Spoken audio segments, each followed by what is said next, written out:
Je pense que les années passant, il y aura de plus en plus de gens qui seront désireux de savoir ce qu'ils mangent, y compris dans tous ces intrants chimiques.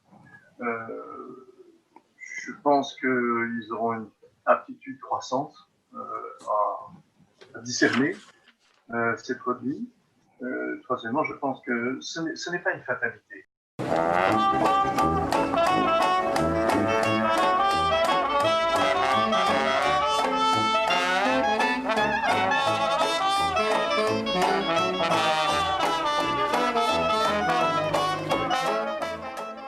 Mes amis de la fête de la gastronomie, bonjour et bonjour à toutes et à tous et bonjour le monde. Nous voici dans l'épisode 31.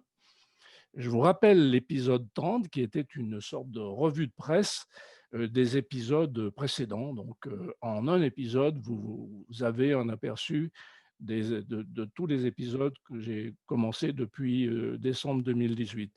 Donc, vous verrez, c'est très intéressant. Vous pouvez faire votre choix et aller les écouter ou les réécouter. Donc, cet épisode, aujourd'hui, cet épisode 31, j'ai le grand plaisir de recevoir Monsieur Van Acker, Patrice Van Acker, qui est l'auteur du livre Passion gastronomique. Donc, nous allons parler de ce livre Passion gastronomique. Nous allons également parler d'un article que Patrice Van Acker a publié sur Figaro Vox le mercredi 13 mai 2020, dont le titre est « La crise sanitaire doit être l'occasion de reconstruire notre souveraineté alimentaire ». Alors, vous comprenez bien, chers amis, que cet article prend un reflet encore plus important par rapport à ce qui est en train de se passer, cette deuxième vague que l'on nous annonce et dont on voit poindre le bout du nez, et surtout ce qui se passe pour les métiers de restauration. On voit ce qui se passe à Marseille, à Paris, dans plein de grandes villes. Donc voilà un petit peu le programme de cette soirée avec Patrice Van Acker. J'espère que mes amis Marc et Guy du podcast Parler Cuisine vont arriver pour participer à notre table ronde. Ils devraient être là, mais ils ne le sont pas. Bon, c'est pas grave, ça fait rien. On va travailler de cette manière. Avant de commencer, mesdames et messieurs, monsieur Van Acker, si vous le permettez, je voudrais rendre un hommage à un très grand chef qui vient de nous quitter le jour du décès de Juliette Gréco, qui est le chef Pierre Troisgros. Alors, je dois dire, je suis un peu ému de parler de Pierre Troisgros parce que je le connais. J'ai discuté avec lui plusieurs fois. Bon, voilà, je suis un peu ému de parler de lui. Et je voudrais, pour vous montrer l'émotion que l'on peut avoir à parler d'un homme comme Pierre Troisgros, je voudrais vous parler d'un monsieur, d'un auteur qui s'appelle Benoît Peters. Monsieur Van Acker, je ne sais pas si vous connaissez Oh non, Benoît oui, bien sûr. Peters. Hein, voilà, comme un chef. Hein. Alors, c'est un écrivain, c'est un scénariste, c'est un homme de lettres. Lorsqu'il était jeune étudiant, il est venu en 1977, il est venu dîner chez les frères Troisgros. À ce moment-là, Jean Troisgros était encore là, puisqu'il est décédé en 1983. Et Benoît Peters, lorsqu'il a eu l'escalope de saumon à l'oseille, plat emblématique de la maison Troisgros, a eu une révélation. Il n'avait jamais vu ça. Et il dit, c'est un instant, mon cœur fut touché et je crus. Voilà, cet établissement, presque comme Claudel à Notre-Dame. On peut imaginer l'émotion de ce jeune homme de 18 ans qui déguste cette tranche de saumon à l'oseille. Alors, je le montre à Patrice Van Acker à travers Zoom. Mesdames, Messieurs, le podcast n'est que audio, mais je vous invite à aller sur Internet et voir les photos d'une assiette du saumon à l'oseille de la maison Troisgros. C'est une recette vraiment absolument incroyable et justement, je regrette que mes amis, Marc et Guy ne soient pas présents pour le moment. On a eu, l'explication, de la recette, l'histoire de cette, recette, par Pierre Troisgros directement à l'occasion, de l'enregistrement du podcast que l'on a fait, le 8 août, 2018, pour, Parler cuisine avec Marc et Guy, où Pierre Troisgros, nous a raconté, l'histoire de cette, recette du saumon à l'oseille. Il nous a raconté évidemment aussi l'histoire de la nouvelle cuisine du XXe siècle, hein, Troisgros, Guérard, Bocuse, et Chapelle et d'autres. Donc voilà, je voulais rendre cet hommage à Pierre Troisgros, qui était un homme de lumière, c'était un homme éclairé, c'était un homme qui était inspirant. Pour vous dire, l'enregistrement du podcast pour Parler cuisine a duré 6 heures. Et il était extrêmement content parce qu'il nous a dit jamais personne ne m'a interviewé de telle manière. Alors bon, la raison en est simple, c'est que les journalistes, c'est 5 minutes ou 10 minutes. Et donc, il a eu le temps de nous raconter toute l'histoire de la cuisine française. Et je dois dire, donc, il avait 90 ans en 2018, une diction absolument parfaite, aucun bégaiement, tous les mots sortaient de manière extraordinaire. On voyait que sa mémoire était, tout ce qu'il nous racontait, il l'avait fait hier en fait. Ça ne C'est ça qui était vraiment extraordinaire, c'est que il a une telle, il avait une telle mémoire et puis c'est là où on sent aussi que ces gens-là sont des passionnés et ils possèdent leur métier jusqu'au bout des quelques cheveux qui restent et ça, c'est vraiment en toute humilité. C'était un monsieur qui était extrêmement humble, il avait aussi beaucoup d'humour. Il nous a raconté quelques petites histoires qu'il pouvait se permettre de raconter et c'était un monsieur pétulant. Et effectivement, c'est vraiment une perte parce qu'il était toujours invité pour parler de la cuisine qu'il a faite et surtout de cette cuisine française du XXe siècle. Donc, Pierre, merci beaucoup. Vous avez rejoint les étoiles et vous nous laissez de belles assiettes, de belles recettes et surtout de belles idées de travail, de partage, de passion. Merci Pierre Troisgros. Voulez-vous ajouter quelque chose, Monsieur Van Acker? Oui, je vous remercie. D'abord, je suis très honoré d'être associé à cet hommage. Je voulais juste dire que vous avez employé des qualificatifs tout à fait justifiés. Je me permettrai d'en ajouter juste un. Je voudrais ajouter que Pierre Corbeau était aussi un homme de cœur. Et ça, je le sais de manière certaine, puisque plusieurs membres de ma famille l'ont bien connu. Je vous remercie. Effectivement, c'était un homme de cœur. Guy, est-ce que tu veux ajouter quelque chose? Ben oui, je voudrais bien ajouter quelque chose, c'est que c'est un de mes meilleurs souvenirs en tant que rencontre d'une personne extraordinaire.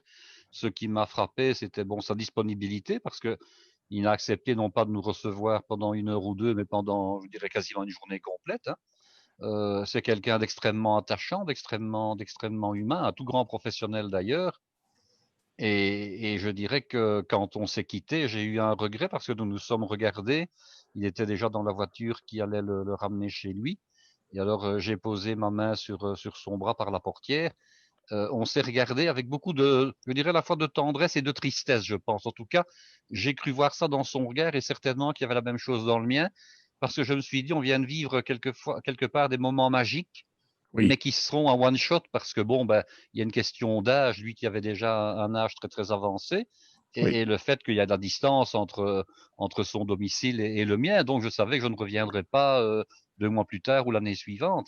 Et ça, oui. c'était indice d'une certaine souffrance morale parce qu'on aurait passé un tellement bon moment à discuter. Et c'est quelqu'un qu'on aurait pu revoir tous les 6 mois et on aurait encore pu discuter d'autres choses et parler d'autres choses, tellement il avait certainement des choses à raconter sur sa carrière, sur son travail. Enfin, c'était Ce qu'il mineur, avait eu évidemment. ce qu'il avait eu la gentillesse de faire pendant 6 heures quand même. Ah oui, oui, oui, tout à fait, tout à fait. Mais Ah, je le souligne, hein, c'est extraordinaire le fait d'avoir pu le oui, rencontrer pendant 6 heures et non pas pendant 1 heure oui, comme oui. beaucoup de personnes. On avait sans doute eu l'occasion, hein, mais bon, voilà, c'était déjà extraordinaire comme ça, bien entendu. Est-ce que tu veux ajouter quelque chose par rapport à l'hommage à Pierre Troisgros, Marc? Oui, non, bon, j'ai eu l'occasion de le rencontrer grâce à toi, Claude. Et je dois dire que c'était un moment extraordinaire, peut-être un des meilleurs moments de ma carrière podcastique, si je puis dire. J'étais vraiment très étonné de la disponibilité de quelqu'un qui pouvait peut-être se targuer d'être une des sommités du monde gastronomique et d'être aussi disponible et aussi ouvert et aussi Aussi généreux de simple son temps. finalement. Très Simple, simple. oui, Très oui. simple, on l'aborde comme si c'était, avec beaucoup de respect bien sûr, mais presque comme si on s'était connus depuis 10 ans et qu'on se retrouvait, alors que ce n'était pas le cas. Il était d'un abord extrêmement facile, pas de barrière, Oui, pas de prétention mal placée. Et il aurait pourtant pu en avoir des prétentions, hein, en disant mais qui est-ce ces deux-là qui viennent qui viennent me rencontrer. oui, Mais oui. finalement, il Oui. est extrêmement, extrêmement agréable, Agréable, humble humble, voilà, oui, tout à fait. et avec beaucoup d'humour. Mais je crois que les grands noms du métier, je pense, ils se reconnaissent dans leur humilité. Pourquoi? Parce que c'est un métier où on apprend tout le temps. On apprend, je dirais même à la retraite à la limite, hein. Oui. Puisqu'on a discuté du fameux jambon poivre vert de Roanne et il a encore appris quelque chose ce jour-là. Donc voilà. Absolument. Absolument.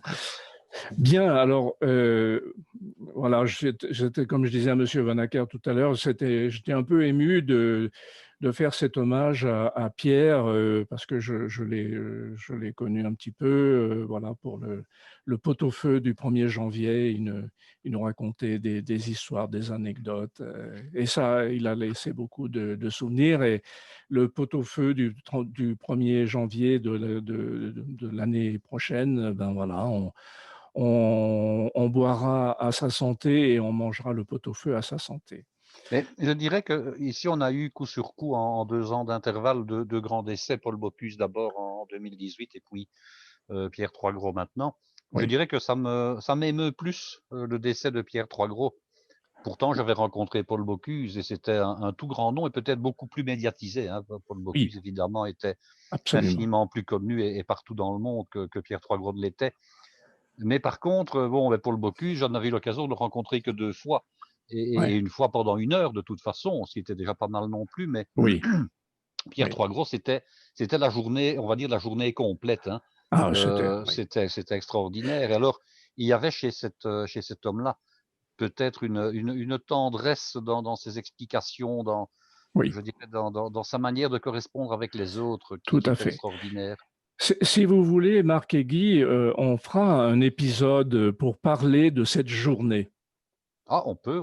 Hein, ça me paraît, là aussi ce sera un hommage, ça me paraît très bien. En tout cas, comme je l'ai écrit à Marc, je pense, enfin, il me semble que ces 2 épisodes font partie de l'histoire de la cuisine française.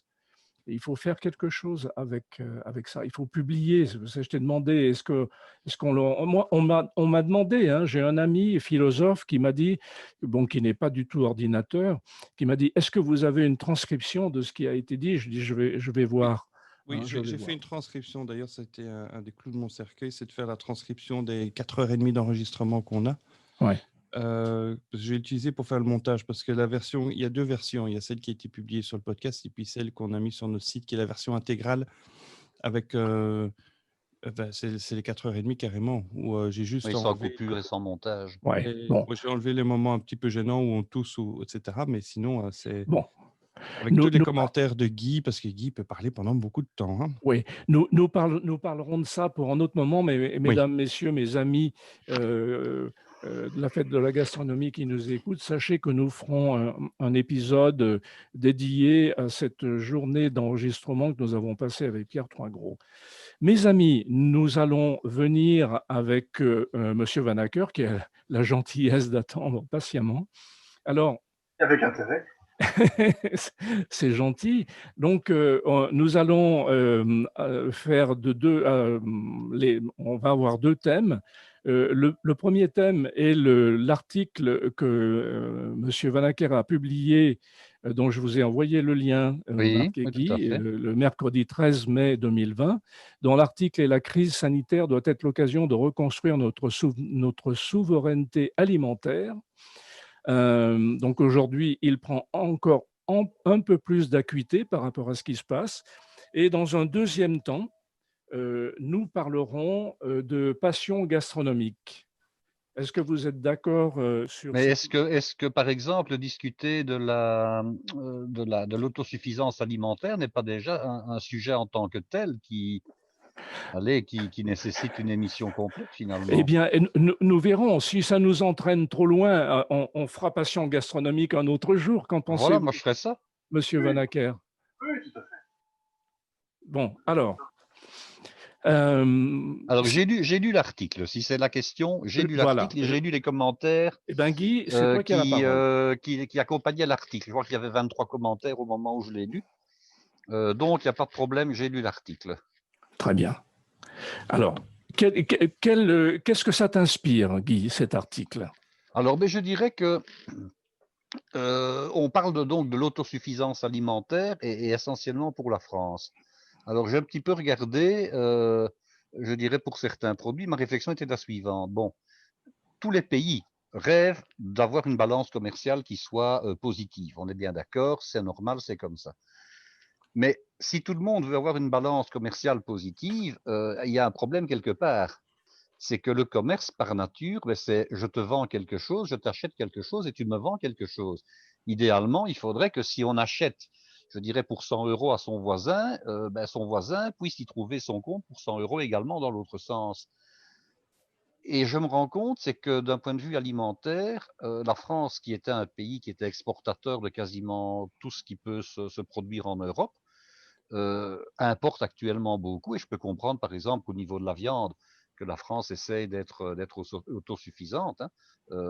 Elle exporte d'ailleurs pas mal de choses vers la Belgique. Mais les Français sont généralement réticents à importer des choses des autres. Euh, il n'y a pas, je dirais, en temps normal, un mois où il n'y a pas un camion qui est retourné, soit parce qu'on on n'a pas envie d'acheter des fraises aux Espagnols, on n'a pas envie d'acheter des poireaux aux Belges, on n'a pas envie d'acheter plein d'autres choses à d'autres personnes, sous prétexte qu'il faut, je dirais, que les Français produisent pour eux-mêmes ce dont ils ont besoin. Et c'est tout à fait respectable de voir les choses comme ça. Hein. Oui. Mais je n'ai jamais entendu dire que les agriculteurs belges attendaient les camions français à la frontière et saccageaient un camion de produits parce qu'il venait de France. Je ne l'ai jamais entendu, je ne l'ai jamais, enfin, je ne me souviens pas en tout cas l'avoir vu ni l'avoir entendu. Or, c'est Ouais. quelque chose qui arrive quand même très souvent, hein, que ce soit au Pertuis lorsque les camions remontent d'Espagne, ben, on retourne un camion de fraises. Quand c'est certains produits qui viennent de Pays-Bas ou bien de Belgique, ben, on retourne un camion à la frontière nord Je- du pays, etc. oui, Je trouve ça quand même peu respectueux, en tout cas des notions du commerce, finalement. Parce que, bon, j'ai un peu vérifié. Qu'est-ce que la France devrait importer si elle devait être autosuffisante? Bon, elle devrait importer du café, parce que les plantations de Guadeloupe et de Martinique sont devenues anecdotiques alors qu'elles existaient à une époque, mais bon, la superficie n'est certainement pas suffisamment grande. Bon, le cacao, vraisemblablement. Ben, certaines épices aussi, bon, du style le poivre, etc. Mais à part ça, la France pourrait très bien se contenter de ne rien importer, même pas la moindre bouteille de vin de qui que ce soit. Mais ah, il faut se rendre compte que Guy, pour pouvoir vendre aux autres, il faut pouvoir aussi leur acheter certaines choses. Et ça, absolument. bon, mettons dans ce cas-là. D'accord, d'accord. Guy, on a bien compris. On va laisser répondre Monsieur Van Acker. Bien sûr. Oui, merci à Guy pour ce commentaire très intéressant. Je ne savais pas qu'il y avait eu un camion Oh, chargés d'asperges. des camions. Ou de... En tout cas, les asperges venant de Belgique sont très bonnes et j'en suis franchement désolé. Je crois que quand on parle de commerce, il faut parler de commerce équitable dans des conditions de concurrence acceptables. Guy parlait de fruits qui venaient d'Espagne. Je voudrais juste vous rappeler que les fruits qui viennent d'Espagne, souvent, sont produits à partir de, comment dire, de champs qui sont exploités par des personnes qui embauchent des travailleurs venus du continent africain, payés dans des conditions qu'il vaut mieux ne pas regarder de trop près, avec des protections sociales qu'il vaut mieux ne pas regarder trop près non plus. Et de ce fait-là, les producteurs français se sentent dans une situation de concurrence déloyale. Cela dit, je suis d'accord avec Guy, la violence n'est jamais acceptable. Mais il ne faut pas non plus oublier que certaines personnes, du fait de pratiques déloyales de concurrence, se retrouvent dans des situations désespérées. On est d'accord que la situation des agriculteurs français, et on peut dire, je pense, dans une certaine mesure, des agriculteurs belges pour certains d'entre eux aussi, n'est pas agréable. Pourquoi? Parce que nous avons, dans la partie, je dirais, non strictement méditerranéenne de l'Europe, des salaires qui sont tout à fait différents. Mais par contre, je vais dire, cette année-ci, j'ai d'ailleurs lu les commentaires qu'il y avait concernant l'article, il y avait quelqu'un qui disait ceci. Mais voilà, moi je préfère acheter des fraises qui viennent d'Espagne parce que je saurais les payer à un prix qui sera 50% de celui des fraises qui sont récoltées en France. Bon. Alors, est-ce qu'il y a suffisamment de patriotisme à ce moment-là en France et chez les Français eux-mêmes? Est-ce qu'ils sont prêts, et apparemment ce n'est pas le cas, à payer les produits à leur juste valeur, à leur juste coût? Si on donne du travail, je dirais, à des ouvriers réguliers en France pour faire la cueillette des fruits, des légumes, etc., ou la récolte des légumes, est-ce qu'il y a suffisamment de patriotisme chez le consommateur pour payer ou pas C'est pas ça, Guy. les produits au juste prix? Parce que forcément, on l'a remarqué cette année-ci, du fait du coronavirus, il y avait nettement moins de main-d'œuvre qui venait de Roumanie, de Bulgarie, etc. Et il y a eu une flambée, enfin peut-être pas une flambée, mais enfin en tout cas une augmentation significative des prix des légumes sur les marchés. Et quand on faisait un micro-trottoir au journal télévisé, que ce soit sur TF1 ou sur d'autres chaînes, ben, les gens disaient, ben oui, mais c'est quand même plus cher, on voit bien que la main-d'œuvre, bon, et on n'est pas trop d'accord, quoi. Voilà. Marc. Ben, justement, là, pour moi, c'est pas parce que c'est pas par manque de patriotisme, c'est parce que les gens n'ont pas le choix. C'est parce que les gens, on va rejoindre les revendications des Gilets jaunes. Les gens commencent à se rendre compte que leur pouvoir d'achat leur permet plus de pouvoir acheter de la nourriture de qualité produite localement. Ce serait effectivement, il faudrait mieux que les gens achètent local, il faudrait mieux qu'ils achètent bio, mais d'un autre côté, ils ne peuvent pas se le permettre. Et pour pouvoir faire face à la concurrence, on est obligé de faire appel à de la main-d'œuvre qui vient d'Ukraine ou qui vient des pays de l'Est. Je le vois même ici dans le pays où j'habite, ici en Angleterre. Ils ont essayé de faire des appels à la population, venez travailler dans les champs pour faire des récoltes, et le gouvernement sponsorisait même payer une partie de leur salaire. Les gens ne veulent pas. Il y a le problème, c'est que quand tu es au chômage ici, tu es tellement bien confortable que tu n'as pas envie de te casser le dos pendant 12 heures par jour dans les champs, ce que certaines populations étaient prêtes à faire. Et en fait, il y a un débat économique de fond derrière qui influence tout ça. C'est que pourquoi est-ce qu'on a été vers l'agriculture intensive avec des pesticides pour booster les productivités qui permettent de produire 4, 5, 6 fois plus à l'hectare par rapport à une agriculture biologique, une agriculture de slow food, comme ça, une agriculture de bonne qualité. Mais les gens disent oui, c'est ce qu'on avait il y a un siècle. On n'avait pas les rendements. Hein. On n'avait pas les rendements. On n'avait pas les rendements il y a un siècle.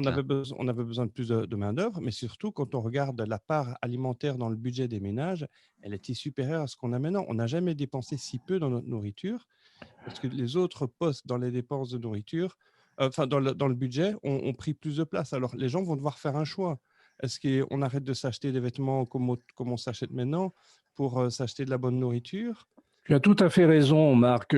Par rapport à vos réflexions, à toi, Marc, et à toi, Guy, je suis toujours un petit peu circonspect et parfois je me heurte à des amis. Les gens qui achètent du jambon qui en fait est de la flotte, j'aimerais bien aller voir comment ils vivent. Bon, il y a en général plusieurs téléphones de bonne facture, Oui, oui, oui, il y oui. a un grand écran, il y a tout Exact. plein de choses. Alors, tout le monde n'est peut-être pas logé comme ça, mais quand même. Et ces gens-là, après, viennent râler en disant qu'il n'y a pas de pouvoir d'achat. Mais comme tu viens de le dire, Marc, au lieu d'acheter un produit à 500 €, est-ce qu'il ne serait pas plus judicieux de les mettre dans des produits de qualité? Évidemment, oui. C'est bien là tout l'intérêt de l'article de Monsieur Vonacker, c'est-à-dire que de quoi parle-t-on et de quoi veut-on parler? Que voulons-nous privilégier? Mais le débat est Ah, extrêmement prenant. Alors, j'écoute régulièrement des émissions de type émission culinaire à la radio belge aussi. Et alors, l'émission passe le samedi matin entre 11 h et midi. Et alors, les débatteurs et les deux chroniqueurs, enfin la journaliste et le chroniqueur, disent ceci: «Ah, nous sommes pour une alimentation de qualité, de nouveau une alimentation, je dirais, la plus locale possible.» Mais bon, eux interrogent quand même pas mal de chefs et de producteurs sur la France, donc on n'est pas limité à dire: «Bon, ben, on ne va acheter que de l'agneau belge.» On n'en a pas assez d'ailleurs de manière interne. Mais bon, donc c'est d'acheter de la qualité, d'acheter des morceaux, manger moins, hein, donc manger moins de viande. Bon, mais je dis: «Mais ça, c'est bien beau tout ça. Mais qu'est-ce qu'on fait avec toutes les vaches de réforme? Si on les écoute, on n'achètera plus que, je dirais, de la Salers, de l'Aubrac, du Charolais, même pas le blanc-bleu belge, entendons-nous, hein.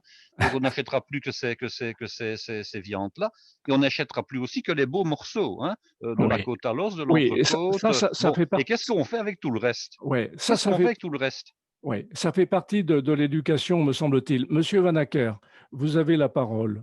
Oui, je vous remercie. Je voulais réagir par rapport à des propos très intéressants qui viennent d'être tenus. Tout d'abord, pour rappeler que le coût d'un aliment, quel qu'il soit, doit être vu d'une manière globale. Parce que la fraise qui vient d'Espagne, j'ai rien contre les Espagnols, bien entendu, mais elle est bourrée de produits conservateurs, ne serait-ce que pour pouvoir faire la route. Deuxièmement, quand elle arrive en France, dans un autre pays voisin, elle arrive avec sa pollution, parce que tous ces camions qui font des milliers de kilomètres, ça fait beaucoup de CO2. D'autre part, ces fraises ont reçu un certain nombre de produits phytosanitaires qui polluent les sols. Donc, il y a là une charge externe qui revient à la collectivité.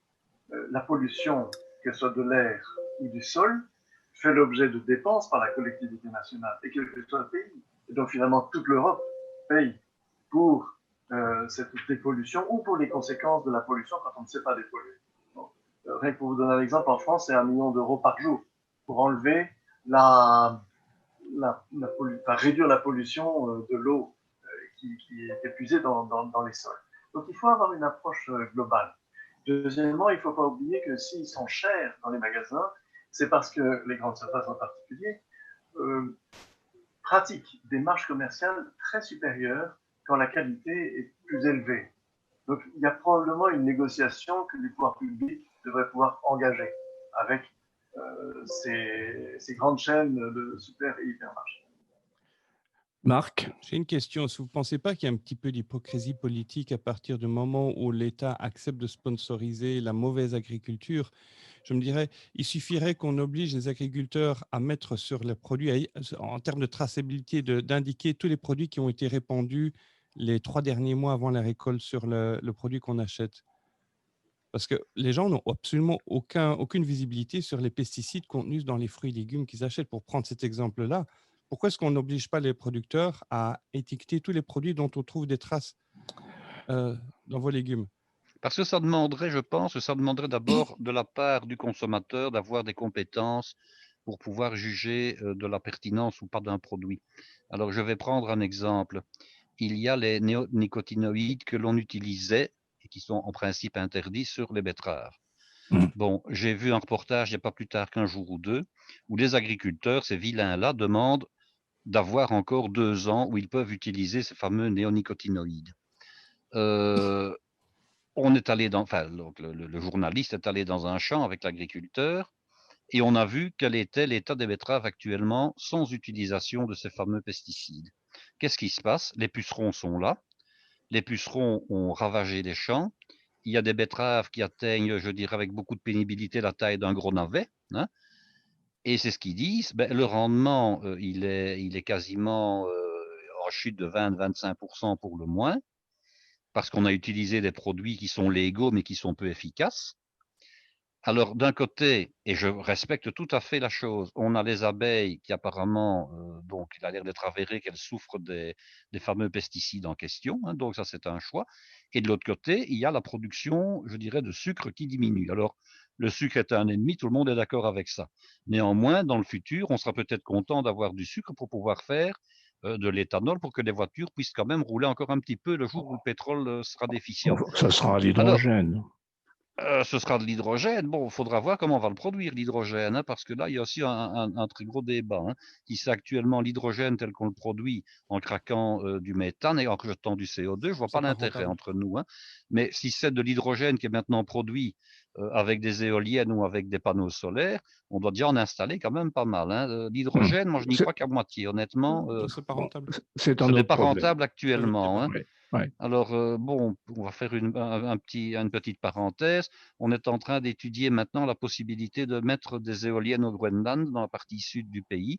Et alors, l'université de Liège est partie prenante parce qu'on a calculé qu'avec les vents catabatiques, c'est-à-dire ceux qui descendent de la calotte glaciaire, donc depuis l'île, depuis le centre de l'île jusqu'au rivage, on peut avoir l'énergie fournie par l'équivalent de 200 réacteurs nucléaires. Et ce serait uniquement de l'éolien. Et elle serait tellement bon marché qu'on pourrait justement faire la synthèse de l'hydrogène en séparant les deux composants de l'eau, hein, et qu'on pourrait même avoir de l'hydrogène qui viendrait par bateau et qui ne coûterait quasiment rien. Mais bon, voilà. Entre le moment où Revenons on aux y pense betteraves. maintenant et ce sera fait, ça prendra peut-être 25 ou 30 ans, donc on n'y est Ouais, pas encore. ouais. Alors voilà, donc, mais je dirais que c'est toujours le même débat. Quand on est dans un dilemme entre est-ce qu'on peut utiliser tel produit ou tel pesticide, on Non, mais fait du tort aux abeilles, on fait du tort aux producteurs de miel, mais d'un autre côté, si on ne les utilise pas, on n'aura plus de betteraves. Guy, Hein. c'est pas du tout c'est pas du tout la nature de mes propos. Moi, je dis, je veux bien qu'ils Non, non, utilisent mais tous les produits qu'ils veulent, du moment qu'ils les indiquent et qu'ils nous oui, renseignent correctement. Parce que là, bien on a une sûr. désinformation.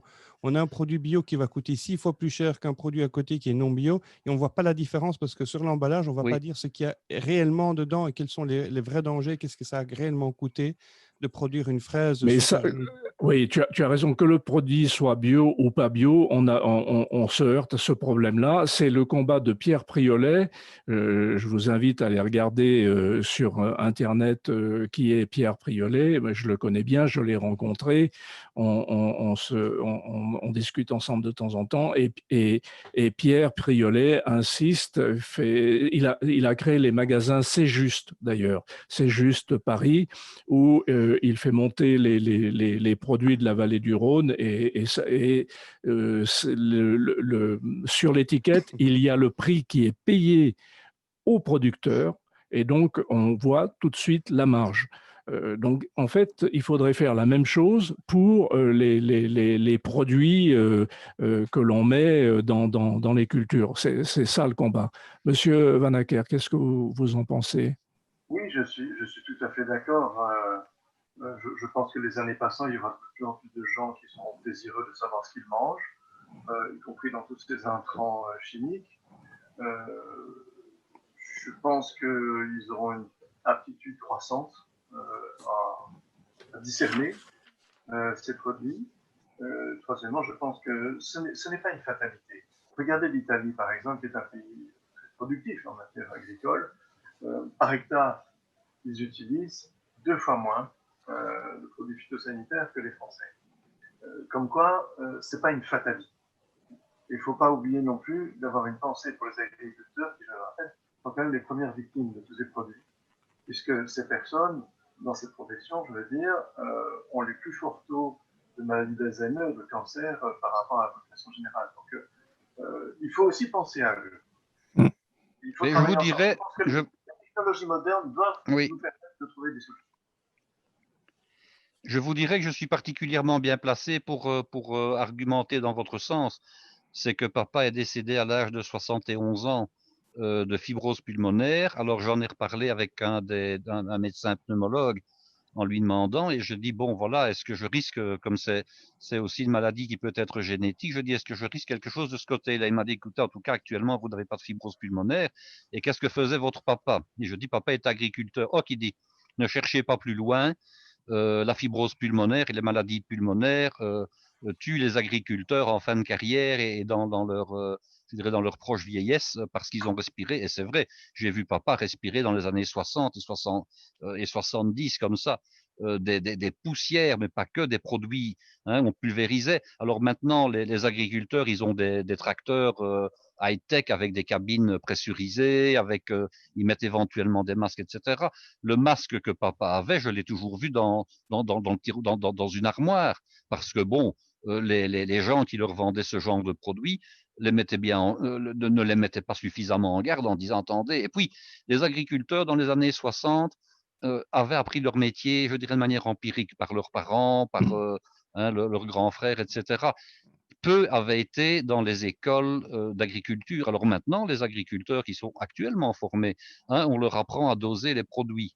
On leur apprend à ne les utiliser qu'en cas de nécessité et à la bonne dose. À l'époque, on travaillait avec je dirais des mesures, ok, c'était des litres, mais bon, qu'on mette 1 litre ou 1,5 litre dans le pulvérisateur, ça changeait pas grand-chose. Alors maintenant, évidemment, il y a une éducation, je dirais, aux produits phytosanitaires, et je pense qu'il faut être pour une agriculture raisonnée. À titre personnel, je ne suis pas du tout pour le bio, et j'en parle encore à l'aise parce que j'ai ici un verger avec, je dirais, une trentaine d'arbres fruitiers. On ne traite pas les arbres à aucun moment, mais je peux vous dire qu'il y a plus d'une pomme sur 2 qui est véreuse. Alors Bien elle est sûr. belle à l'extérieur, vous la coupez en deux et vous avez je dirais, un hôte indésirable qui est au milieu et qui a pourri toute la De pomme. protéines. Ce sont des protéines, mais enfin, qui sont pas agréables, et le fruit en lui-même, on a intérêt à bien le nettoyer, quoi. Alors, Ouais. ça veut dire que moi, je ne crois pas, je dirais, à la pomme qui est grosse comme un melon, qui est bien rouge partout et qui n'a pas été traitée avec quoi que ce soit. Mais par contre, je suis pour qu'on utilise tous ces produits, comme on vient de le dire, de manière extrêmement raisonnée. Et si on arrive en Italie à utiliser la moitié des produits par rapport à la France et peut-être par rapport à la Belgique, il y a des leçons à prendre aussi chez les autres à ce niveau-là. En tout cas, j'ai un ami chef cuisinier qui a travaillé notamment sur Je cuisine un jour bleu, le bouquin que j'ai fait avec Joseph. Il va de temps en temps en Italie et il soulignait la qualité sur les marchés italiens, la qualité des produits, des légumes par rapport au coût. Et c'est un coût qui est faible par rapport à ce que l'on peut trouver chez nous pour la même qualité du produit. Donc, il y a bien un différentiel Oui. qu'il faut expliquer. Alors, on l'explique d'une certaine manière. Je pense d'abord qu'il y a aussi une question de climat. C'est que globalement, l'Italie a un climat plus favorable que la France, et on va donc, par le fait qu'il fait plus chaud, si je puis dire, éviter certaines maladies de type cryptogamique comme les mildious, les moisissures, peut-être. Parce que ça, on se rend compte que chez nous, quand on remonte vers le nord, ce sont des maladies qu'on trouve dans la pomme de terre et qu'on trouve dans plein de choses, dans les tomates, etc.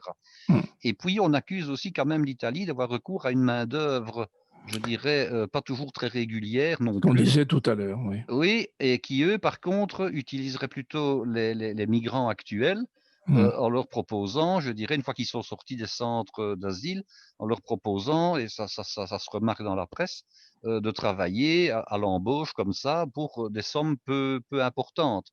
On ne les force pas non plus, hein, ils acceptent. Oui, ils acceptent, mais enfin, je veux dire que ça fait automatiquement diminuer le prix de revient du produit fourni, il n'y a rien à faire. Si on doit payer un Italien, je dirais qui a le même train de vie en Italie du Nord que chez nous en France ou en Belgique, au même salaire, ça Là, fera augmenter le prix des légumes. Donc voilà. On est sur un paradoxe de l'Union européenne qui permet justement la libre circulation de ces marchandises, mais qui n'a pas d'uniformisation sociale, ce qui fait que Tout à fait. Oui. les Ça, contrôles en matière de sécurité sociale, d'application des contrats de travail et des normes salariales n'est pas la même. Et ça permet justement cette concurrence déloyale. Oui. Alors, oui, Monsieur Van Acker, je vais vous donner vous allez prendre la parole. C'est vrai que là, on touche le phénomène européen et il y aurait sans doute vraiment beaucoup de choses à faire là, notamment ces problèmes sociaux et de réglementation et que les pays européens soient à égalité. Cela dit, bon, il faut bien commencer par quelque chose et pour reprendre le titre de votre article, Monsieur Van Acker, la crise sanitaire doit être l'occasion de reconstruire notre souveraineté alimentaire. Alors, aujourd'hui, par rapport à ce qui se passe, par rapport à cette vague qui nous revient, et par rapport à ce qui se passe dans des villes comme Marseille ou Paris ou de Bordeaux, par rapport au monde des métiers de bouche, que, que, que dites-vous? Je crois qu'il faut prendre conscience d'un véritable risque. Il me semble que les restaurants, c'est un élément de la culture française. Si j'habitais en Belgique, je dirais que c'est un élément de la culture belge. Hein, parce que le Belge est un bon vivant, il a un bon coup de fourchette, il s'y connaît bien, même très bien. Et la cuisine en Belgique est toujours appréciée. De ce point de vue, je ne fais pas tellement différent. Et du coup, comme c'est un élément de l'identité nationale, je pense que c'est un élément de la politique culturelle. Plutôt qu'en France, on aide les théâtres, on aide les musées, tant mieux. Eh bien, je pense qu'on devrait pouvoir trouver une manière d'aider les restaurants. Alors évidemment, sous réserve qu'ils sont prêts à prendre certains engagements aussi, parce que qui dit aide dit contrat. Et je pense qu'on pourrait imaginer un système où tout le monde serait gagnant. Que fait-on alors? Que fait-on?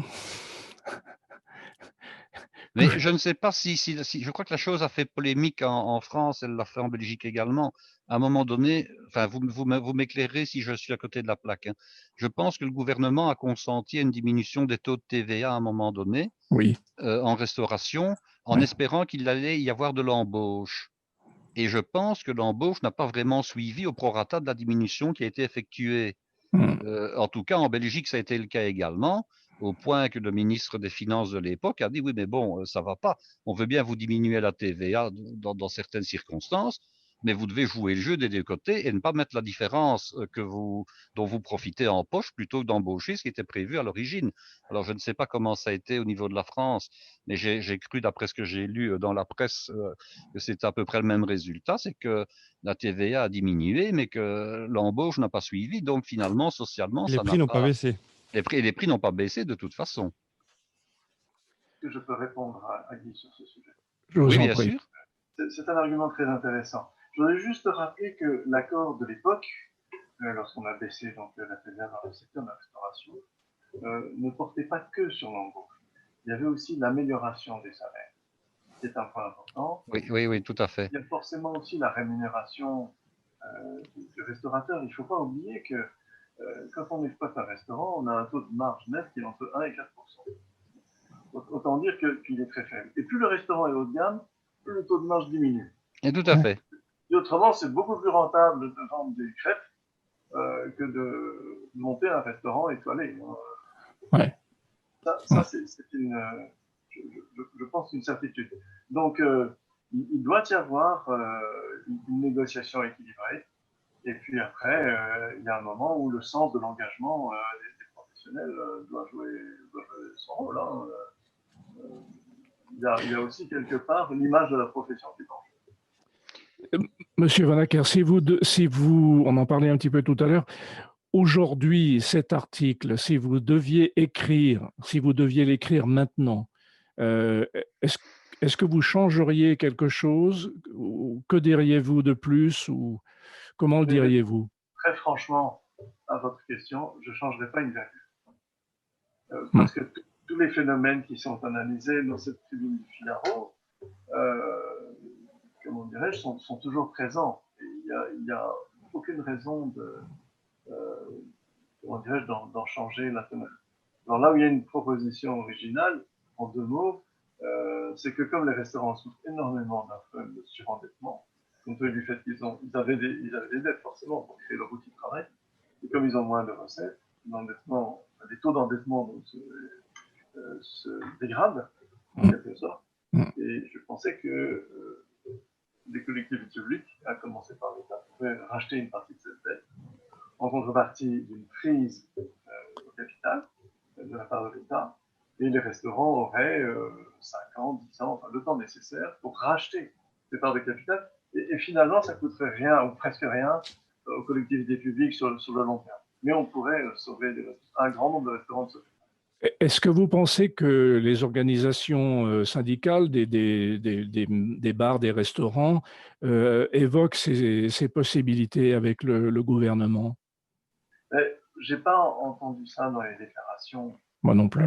Je pense que ces organismes professionnels, ils ont leur propre raison, bien entendu, cherchent plutôt à négocier des baisses de charges et assurer la pérennisation de ces baisses de charges, plus très garanties par l'État et autres. Il y a des mécanismes. L'État français, je ne connais pas la réaction des États voisins, mais l'État français, en tout cas, n'est pas resté inactif. Il y a eu un certain nombre de choses. Cela dit, la situation, elle devient de moins en moins tenable pour un nombre croissant de restaurants. On a environ 100 restaurants en France. Si on a un tiers qui ferme définitivement, je pense que c'est une vraie tristesse pour l'économie et la culture française. Absolument. Monsieur Vanacker, Marc et Guy, j'ai écouté Philippe Etchebest hier ou avant-hier. Pas très content, hein? Oui, il n'est pas content du tout. Et justement, à propos des aides, il dit oui, on dit que le gouvernement nous fait des aides. Il dit moi, j'ai encore rien vu. Hein. Bon, alors, faut-il le croire? Faut-il ne pas le croire? Bon, je peux très bien le croire parce que moi, je suis fils de restaurateur. Mes deux parents travaillaient avec leur établissement. C'est quand même un secteur où on tape très facilement quand on a besoin de nouvelles taxes et de nouveaux impôts. c'est vrai. Ils ont l'impression de vraiment travailler. Ce sont des fonctionnaires. Ils travaillent que plus d'un tiers de leur chiffre d'affaires part en TVA, en impôts, en taxes, que ce soit local, que ce soit départemental, régional, européenne. Ils ont toute une série d'axes, de taxes et de choses pour lesquelles ils n'ont même pas encore produit, qu'ils doivent déjà payer pour certains. Oui. Et c'est fatigant parce que s'ils tombent en retard d'URSSAF d'un mois, on leur inflige des pénalités qui sont assommанtes. On va leur mettre des charges qui fait que, bon, on a tous la perception que quand quelque chose nous coûte 10 euros, il doit nous rapporter, si on donne 10 euros pour quelque chose, on doit en avoir pour au moins l'équivalent en valeur. Alors qu'en France, c'est pour prendre par exemple les salaires. Hein, on a mentionné les disparités salariales entre différents pays. En France, en Belgique, enfin dans l'Europe du Nord, on a quand même de très fortes charges salariales. Quand un employeur va sortir 100 euros, l'employé va peut-être recevoir quelque chose entre 40 et 60 euros en fonction du type de salaire qu'il a. Au plus c'est bas, au plus il en aura une grande proportion. Mais le gars qui touche 60 euros pour une quantité de travail donné, il va fournir pour 60 euros. Et le restaurateur, lui, ça va le coûter 100 euros. Il y a une disparité à ce niveau-là. Et c'est qui l'apprend? C'est l'État.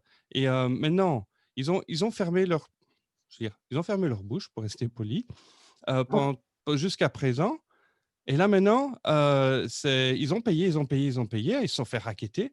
Et là, maintenant, c'est l'inverse. Ils sont dans une situation où ils ne peuvent plus payer. Et de l'autre côté, on ne les aide pas. Donc, vraiment, je peux très bien comprendre qu'il en ait plein les oreilles. Alors, oui, monsieur Vanacker. Non, je voulais finir la phrase en disant plein la casquette. Mais... Voilà. À la toque. Ils en auront la toque. Ils en auront la toque. C'est le bon mot, ça. Ouais. Effectivement, alors après, par rapport à votre proposition, monsieur Vanacker, d'une certaine nationalisation ou prise de participation, appelons-la comme on veut, des métiers de bouche, des restaurateurs, est-ce qu'ils auraient bien envie de partager, de dire on est nationalisé, bon, c'est toujours le même problème. Je vous rassure, c'est pas dans mon esprit nationalisation.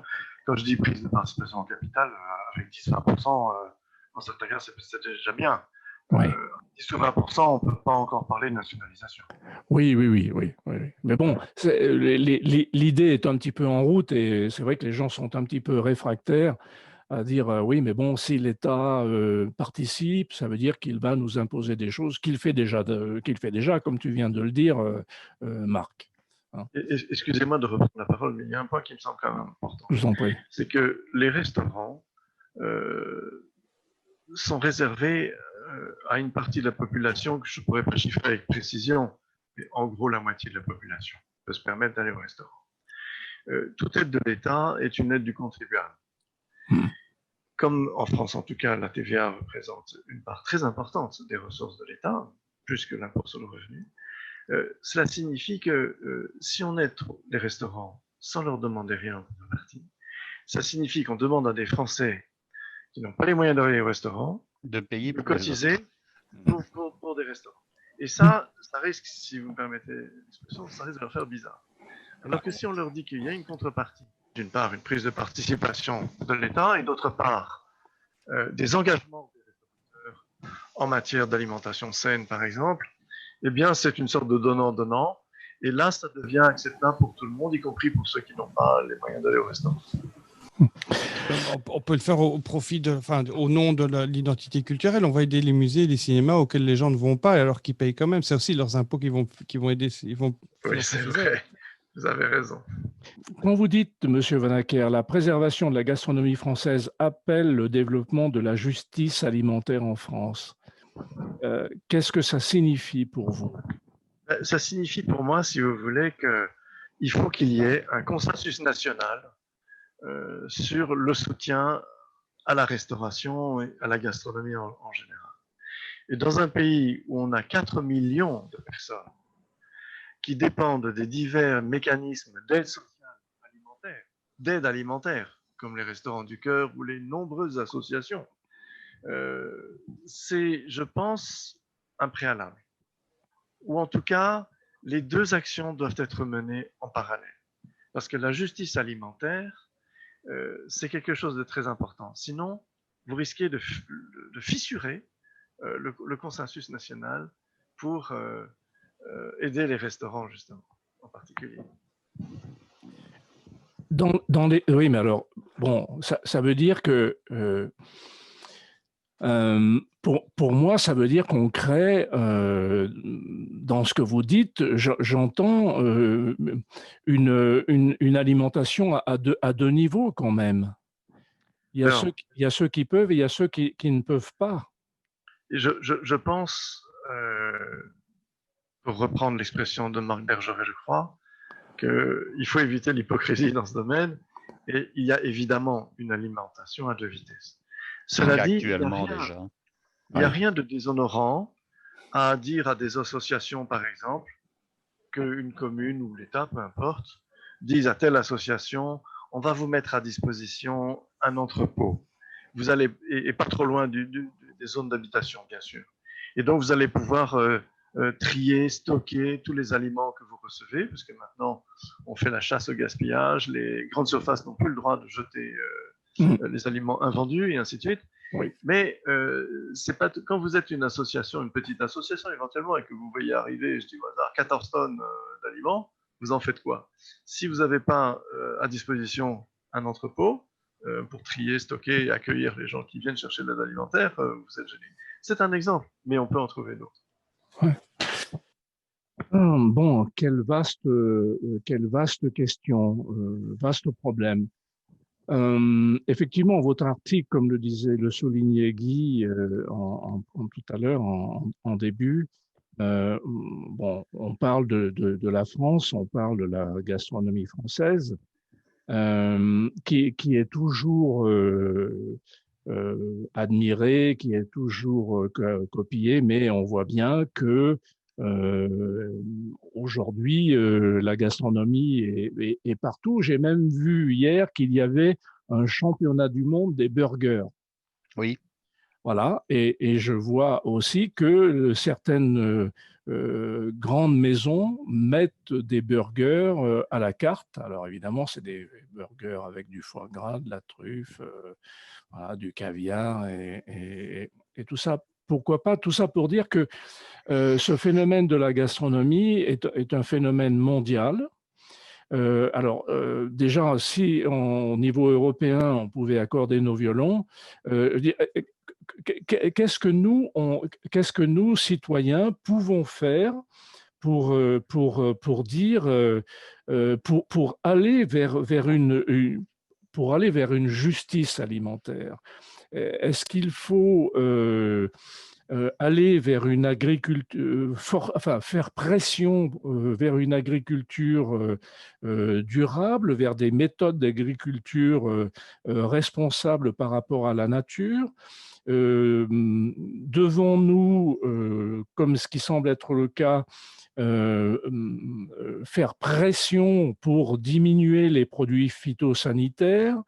Devons-nous améliorer la recherche pour que les produits sanitaires soient plus performants en diminuant les doses, pour reprendre ce que Guy disait tout à l'heure?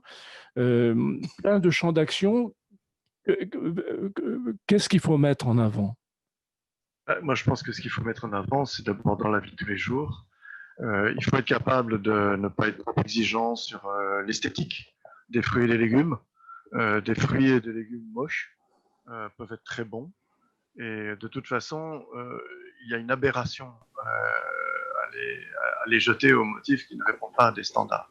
Ça, c'est une chose concrète de la vie de tous les jours. Et la seconde chose, c'est qu'on a la chance de vivre dans des démocraties, c'est-à-dire des élections à un rythme régulier.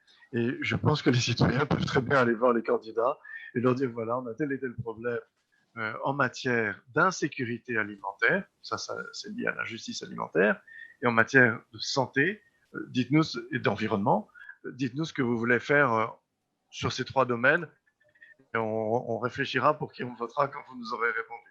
D'accord, d'accord. Ouais, Marc? oui, je ne sais Moi, pas, j'allais intervenir parce que c'est quelque chose auquel je pense depuis très longtemps, c'est qu'on devrait retourner vers une certaine forme de sobriété. Alors, je vais vous donner un exemple. Il y a 50 ans, en Belgique en tout cas, les yaourts, ça n'existait quasiment pas. On devait les faire venir de France d'une part, et puis il n'y avait pas 50 variétés. Il y avait le yaourt nature, le yaourt au chocolat, il y avait le maigre, il y avait l'entier et il y avait le sucré. Et puis alors, on est arrivé avec toute une série de yaourts. Maintenant, vous regardez dans une grande surface de linéaire des yaourts, c'est sur 20 mètres de long. Vous en avez dans toutes les marques et vous en avez de toutes les sortes, avec graines, sans graines, avec du jus de prune, avec du chia, avec que sais-je, enfin des litchis, enfin bon, bref. Mais plus vous augmentez, je ne prends que cet exemple-là des yaourts, hein, plus vous augmentez dans un produit ou une gamme de produits déterminés la variété, plus vous avez de la perte.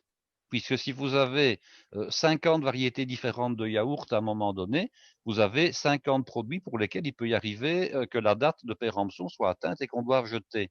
Oui. C'est la même chose pour les poissons.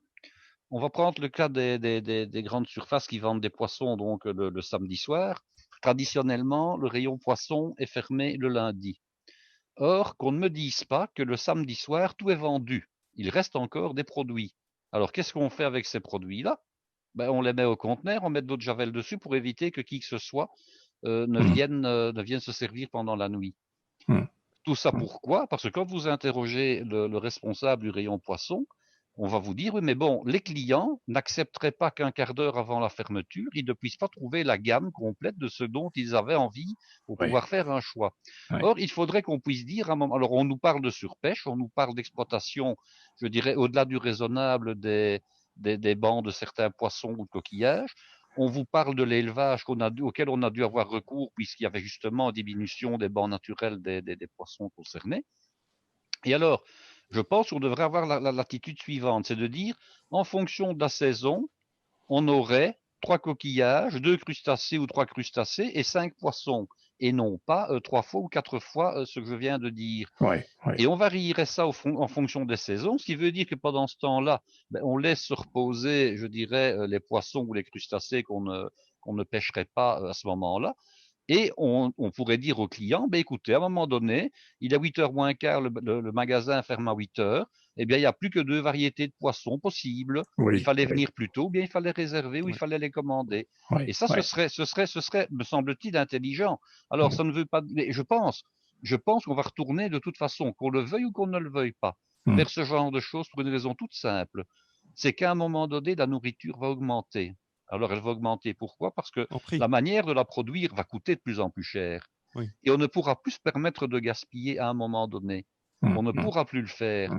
C'est intenable de dire que dans certains aliments, on jette jusqu'à un tiers des produits. C'est pas possible. On ne peut pas À long terme, c'est continuer pas comme viable. ça. Comment?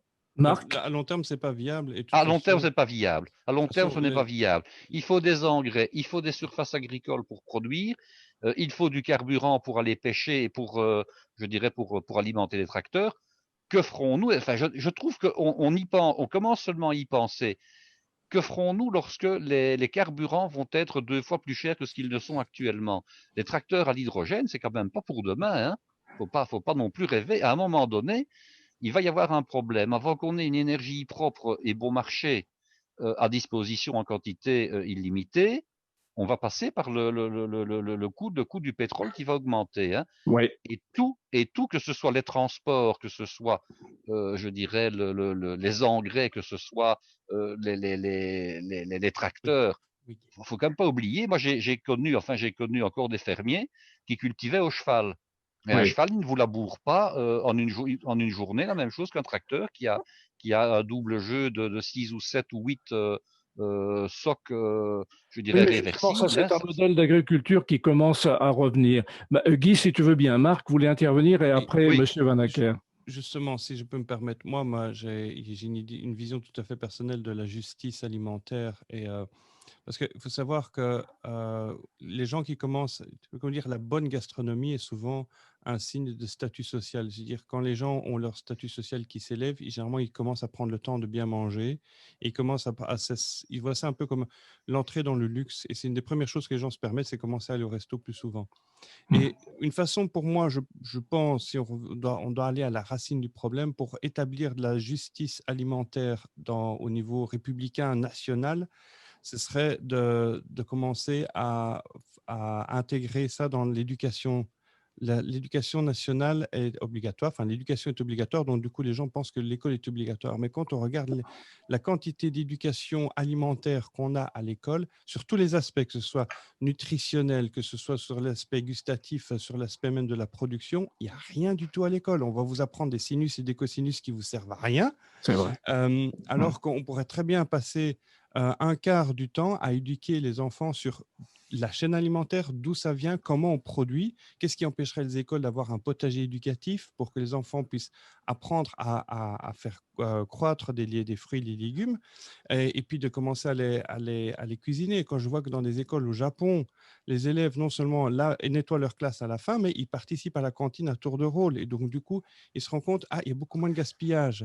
Et ils mangent tous à la cantine parce qu'ils participent activement. Ça se Qu'est-ce que ça fait. coûterait en France Ouais. d'accorder plus de temps à l'éducation alimentaire Oui, à l'école? ça se fait. J'ai fait un très bel épisode avec Christophe Demangel, un cuisinier dans un lycée au Jura. Et c'est exactement ce qu'il fait. Il fait participer les élèves. Il achète des bêtes, il les achète sur pied. Et il fait des menus Mais bio au même prix que normal. Donc, ça se fait. C'est un problème ça se fait, mais ce d'éducation. sont des initiatives locales. Pourquoi est-ce que l'éducation nationale ne va pas dans sa force? Parce que Voilà. l'État a ce Oui, pouvoir de pouvoir dire, à partir de maintenant, comme c'est un établissement culturel, la gastronomie française va être enseignée à l'école. absolument, mais ça veut dire qu'il faut former les maîtres. Il faut former les maîtres. Monsieur Vonacker, vous vouliez intervenir. Oui, mais je vais apporter un soutien à Guy, mais préalablement, je voudrais souligner tout l'intérêt de la remarque de Marc. Euh, Apprendre des sinus et des cosinus, ça peut éventuellement servir à faire des ponts qui tiennent bien. Mais par contre, je dois quand même vous avouer que quand j'ai vu mon fils dans l'éducation nationale passer des dizaines et des dizaines d'heures à apprendre toutes les couches géologiques qui existent sur Terre et leur évolution depuis le quaternaire et tout ça, Mm. par définition, 5 ans plus tard, il a déjà tout oublié. Je trouve dommage que l'éducation nationale, avec toute sa force centralisatrice, on connaît les inconvénients, mais on pourrait au moins exploiter cet avantage, pourrait effectivement dire, maintenant, il y a une éducation nutritionnelle assez poussée. Nous, on milite pour cela, j'espère, et on ne sommes pas les seuls, j'espère on va y arriver. Maintenant, sur l'idée de Guy, moi je trouve qu'il a 100% raison dans la mesure où on n'a pas besoin d'avoir jusqu'à 20 heures dans tous les supermarchés, pardon, et les hypermarchés, toute la gamme de choses. Mais je pense que la mentalité collective est susceptible d'évoluer. J'en veux pour preuve que vous savez qu'il y avait une grande source de gaspillage dans la restauration collective qui tenait au fait que les cahiers des charges que l'on imposait aux sociétés de restauration collective imposaient de maintenir 5 entrées, 4 plats jusqu'à la fermeture. Bon. Du fait de l'adoption de la loi Egalim en France en 2018, on s'est engagé dans on s'est engagé dans une réduction de cette offre de choix. Et je pense que là où on le pratique déjà, parce qu'il y a un certain nombre d'entreprises qui le pratiquent avec anticipation, c'est très bien accepté. Parce que je pense que la population commence à changer de mentalité et comprend que le gaspillage n'est plus tenable. Oui, on voit bien que parmi les chefs cuisiniers en collectivité locale, pour en avoir discuté avec Christophe Demangel d'ailleurs, ils discutent beaucoup entre eux et il y a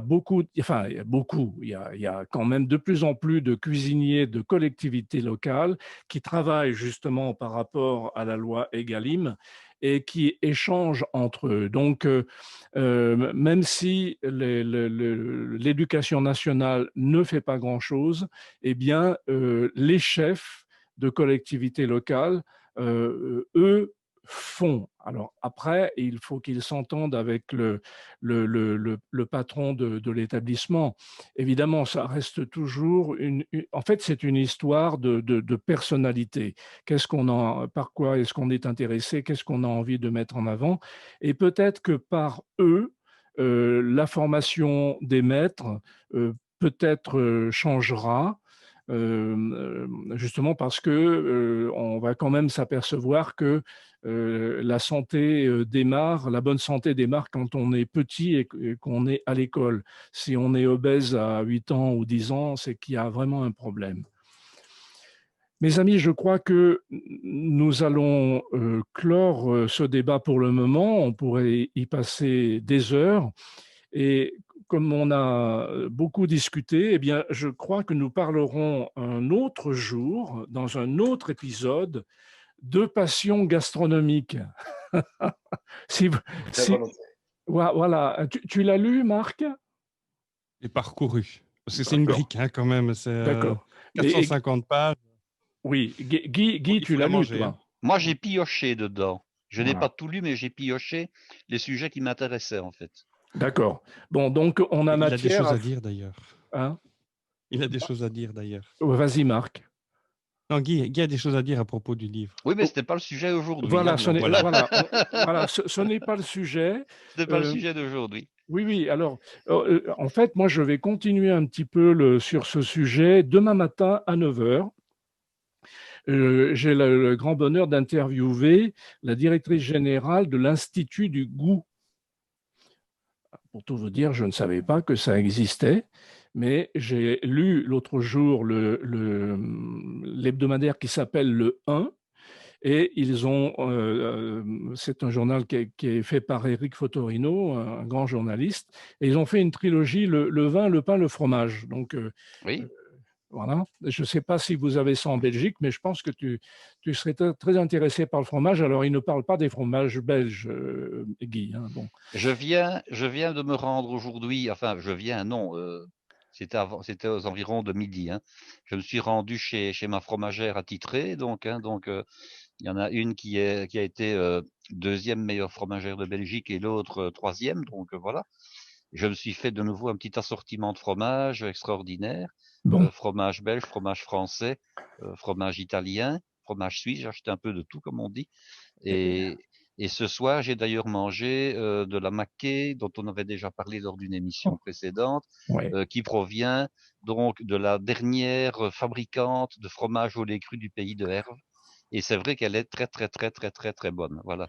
Bon, mais tu sais le fromage, c'est clair que ça m'intéresse toujours. Bon, très bien. Mais oui, mais on va faire un épisode sur le fromage de Herve. Hein. Ah oui, sur les fromages de Herve. Sur les fromages de Herve. Le fromage de Herve en tant que tel et tous les fromages qu'on trouve sur le plateau de Herve. En fait. Bon, donc on a du pain sur la planche, les amis. Oui, on a du travail. Monsieur Van Acker, on reprendra, si vous voulez bien, un rendez-vous pour parler de passion gastronomique. D'accord. Et oui, je voulais vous dire que donc l'Institut du goût est présidé par Natacha Polony. qui est une journaliste. Oui, une journaliste sur le Code qui était Française. dans On n'est pas couché à l'époque. Oui, oui, c'est vrai. Et son mari est un chroniqueur gastronomique très Oui, connu. absolument. C'est une femme de goût. Oui, absolument, c'est une femme de Ah goût. oui. Et oui, elle est directrice, elle est patronne de Marianne. Voilà. Et donc, donc l'Institut du goût, justement, fait beaucoup sur la formation. Et peut-être on va voir si on peut travailler ensemble sur des ateliers pour les personnes handicapées. On va en discuter Mais ce n'est pas Natacha Polony que vous allez interroger Non, demain. ce n'est pas. Non, Non. je pense que je n'ai pas la dimension pour interviewer Natacha Polony. Attends, et tu peux interviewer Pierre Trogron, mais tu veux pas faire un Natacha Polony? Attends, sérieusement. Non, j'interviewe Nathalie Pulitzer, qui est directrice générale de l'Institut du goût. Donc, vous restez encore 5 minutes après. Mes amis, je vais clore. Mes amis de la fête de la gastronomie, vous avez compris que ce débat est extrêmement intéressant. Il y en aura d'autres. En tout cas, dans un prochain épisode, nous reviendrons avec Patrice Vanacker, mes amis Marc et Guy, et nous parlerons de Passion gastronomique, un livre très intéressant fait par Patrice Vanacker et son épouse. C'est un livre un petit peu encyclopédie qui a une vision globale de la cuisine et de la gastronomie dans le monde. Donc c'est vraiment très intéressant. Nous aurons encore un épisode formidable. Nous avons des épisodes de prévus avec Marc et Guy surtout sur les fromages de Herve. Voilà. Et d'autres sujets. Merci beaucoup mes amis, à très bientôt, et nos amis auditeurs, écouteurs, j'aime bien aussi écouteurs, dites-nous ce que vous pensez de ce débat, donnez-nous vos idées, c'est intéressant de pouvoir correspondre, et s'il y a beaucoup de gens qui s'intéressent à ce sujet, on pourrait faire un épisode en direct sur Facebook, bon, on verra. Très bonne soirée à vous, merci à vous, à très bientôt. À bientôt. Au revoir. À bientôt.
I wanna tell you something's gonna break your heart, but then together, oh well, but now we must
Merci.